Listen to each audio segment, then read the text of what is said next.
తెలంగాణ కాంగ్రెస్ ప్రభుత్వంపై కామెంట్స్ చేసిన కేటీఆర్ నల్గొండలోకి రాగానే మహాత్మా గాంధీ యూనివర్సిటీని విద్యార్థులను కలిశారు. కేసీఆర్ ఉన్నప్పుడు చాలా బాగుండేది, కాంగ్రెస్ వచ్చాక గొడ్డుకారం పెడుతున్నారు, యూనివర్సిటీలోకి మీరు వచ్చి మా బాధలు చూడాలని కోరారు. తిరుగు ప్రయాణంలో ఆ యూనివర్సిటీలోకి వెళ్లి విద్యార్థుల సమస్యలు తెలుసుకుంటా అని నల్గొండ ఐటీ టవర్ కల తప్పింది. కోమటిరెడ్డి వచ్చాక ఐటీ టవర్ తాగుబోతులకు అడ్డాగా మారిందేమో అని రేవంత్ రెడ్డి కాంగ్రెస్ ప్రభుత్వం ఒక్కొక్క ఎకరానికి 17,500 బాకీ పడింది అని నల్గొండ మహాత్మా గాంధీ యూనివర్సిటీ చేరుకొని విద్యార్థుల సమస్యలు అడిగి తెలుసుకున్న కేటీఆర్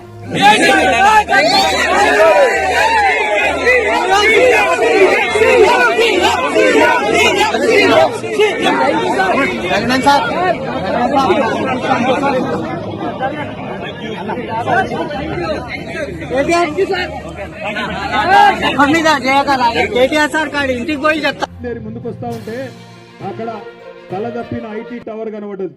మరి అందులో వెంకటరెడ్డి వచ్చినాక ఎవరన్నా ఉన్నారో లేకపోతే తాగుబోతులు అడ్డాయిందో నాకు తెలియదు, కానీ మొత్తానికైతే కళ్ళదప్పింది ఐటీ టవర్. నల్లగొండ పట్టణంలో అడుగు పెట్టగానే ముందు మహాత్మా గాంధీ యూనివర్సిటీ దగ్గర పిల్లలందరూ వస్తున్నారు.